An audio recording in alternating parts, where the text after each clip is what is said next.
Maret 2021 bersama saya Suster Petronella Borokaro KSSY. Hari ini Hari Raya Santo Yusuf Suami Maria. Bacaan Injil ada dua, dari Injil Matius bab 1 ayat 16 dilanjutkan ayat 18 sampai ayat 21 dan dilanjutkan ayat 24a, atau dari Injil Lukas bab 2 ayat 41 sampai ayat 51a. Dan kita akan merenungkan dari Injil Matius bab 1 ayat 16 dilanjutkan ayat 18 sampai 21 dan ayat 24a dengan tema melakukan kehendak Tuhan dengan taat dan tulus hati. Yakub memperanakkan Yusuf suami Maria yang melahirkan Yesus yang disebut Kristus. Kelahiran Yesus Kristus adalah seperti berikut.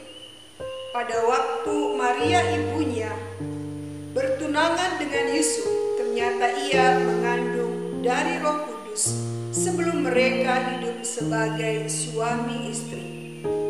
Karena Yusuf suaminya seorang yang tulus hati dan tidak mau mencemarkan nama istrinya di muka umum, ia bermaksud menceraikannya dengan diam-diam. Tetapi ketika ia mempertimbangkan maksud itu, malaikat Tuhan nampak kepadanya dalam mimpi dan berkata, "Yusuf, anak Daud, janganlah engkau takut mengambil Maria sebagai istrimu, sebab anak yang di dalam kandungannya adalah dari Roh Kudus. Ia akan melahirkan anak laki-laki, dan engkau akan menamakan dia Yesus, karena dialah yang akan menyelamatkan umatnya dari dosa mereka."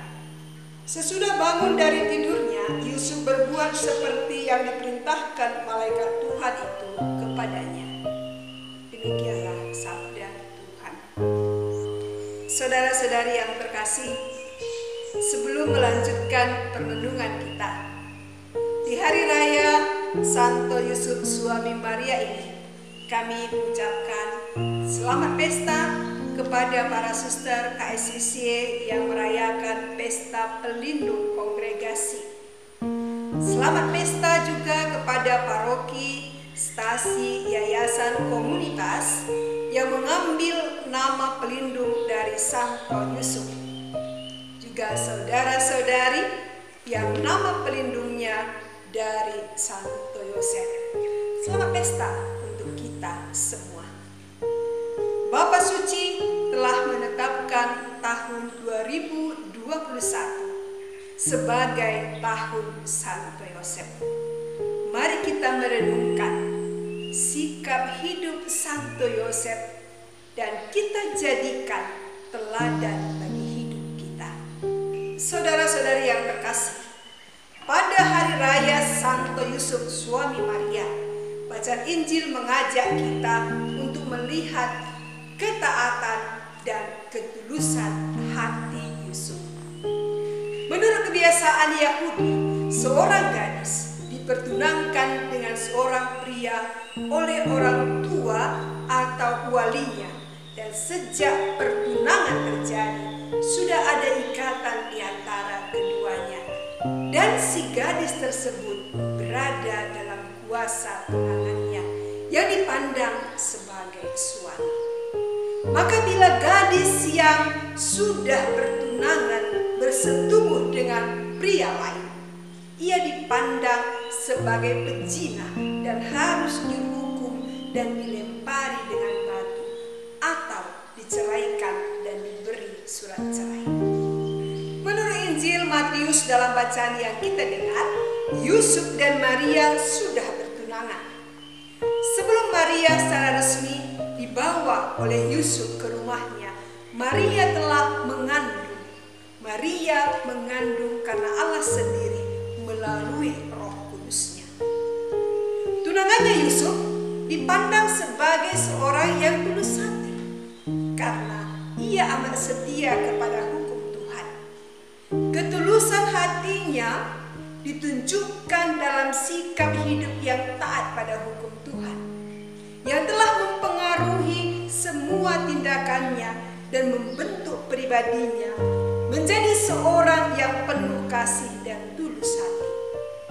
Ketika Yusuf tahu bahwa Maria mengandung, ia tidak mau mencemarkan nama Maria di muka.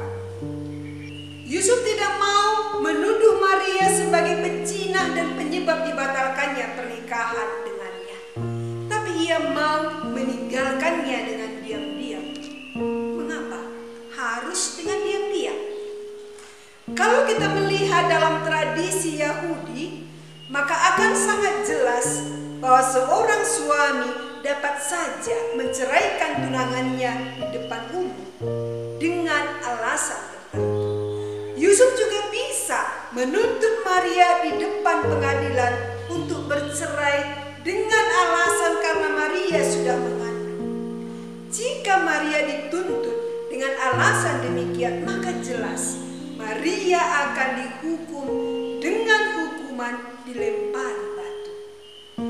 Namun ada alternatif kedua yang ditempuh Yusuf, yaitu menceraikannya dengan diam-diam. Dalam tradisi Yahudi, menceraikan tunangan dengan diam-diam biasanya disaksikan oleh paling tidak 2 saksi. Dengan demikian, Maria tidak dipermalukan, tidak dicemarkan namanya, dan bahkan Maria terhindar dari hukuman yang berat, yaitu dilempari dengan batu. Dalam menghadapi masalah yang pelik ini, Yusuf mengalami konflik batin.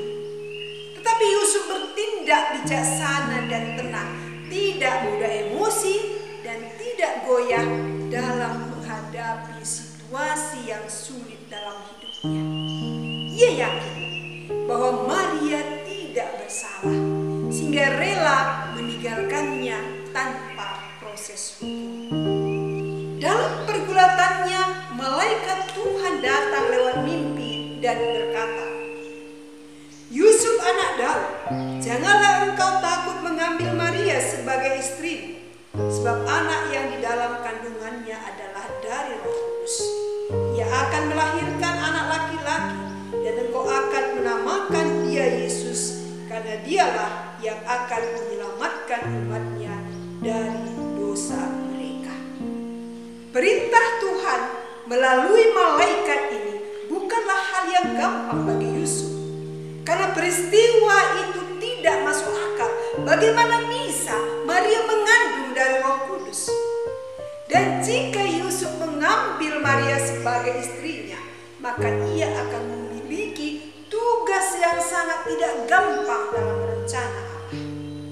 Namun saudara-saudari yang terkasih, dalam perenungannya yang dalam, Yusuf sadar akan campur tangan Allah dalam situasi hidup Maria yang mengandung di luar nikah. Dan ia menghormati rencana Allah atas dirinya dan atas diri Maria.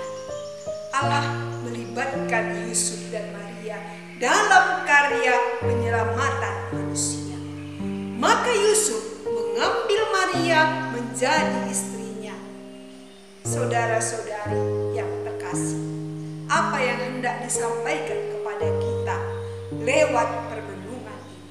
Pertama, Yusuf seorang yang taat dan setia kepada hukum Tuhan, yang mempengaruhi semua tindakannya dan yang membentuk pribadinya menjadi seorang yang penuh kasih dan murah hati.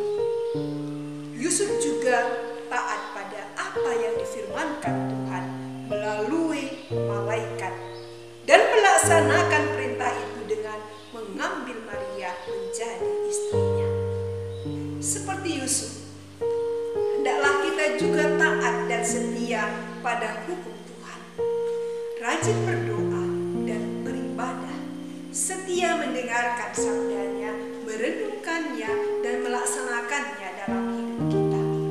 Dengan demikian hati kita akan tetap terpelihara menjadi hati yang tulus tulus dan terbuka akan rencana Allah dalam hidup kita. Kedua, dalam menghadapi masalah yang pelik, Yusuf mengalami konflik batin. Tetapi Yusuf bertindak bijaksana dan tenang, tidak mudah emosi dan tidak goyah dalam menghadapi situasi yang sulit dalam hidupnya.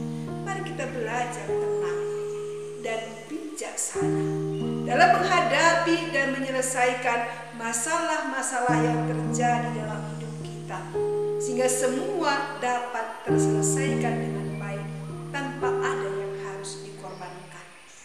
Perlu disadari bahwa kita akan dihadapkan juga pada situasi yang sulit dalam hidup kita, yang terkadang membuat kita emosi, stres, dan akhirnya mencari jalan pintas yang tidak sesuai dengan kehendak Tuhan. Ingat, emosi bukan menjadi jalan menyelesaikan persoalan.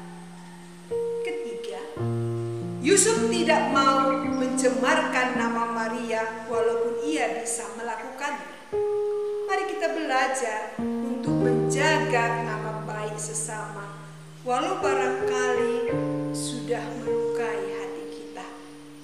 Mari kita dengan tulus hati menerima dan memaafkan suami, istri, anak-anak kita, teman sekomunitas kita, sesama yang telah menyakiti dan melukai hati kita. Hal ini pastilah sangat sulit, tapi tidak berarti tidak bisa. Mari kita terbuka akan rencana dan kehendak Tuhan bagi diri kita dan melakukannya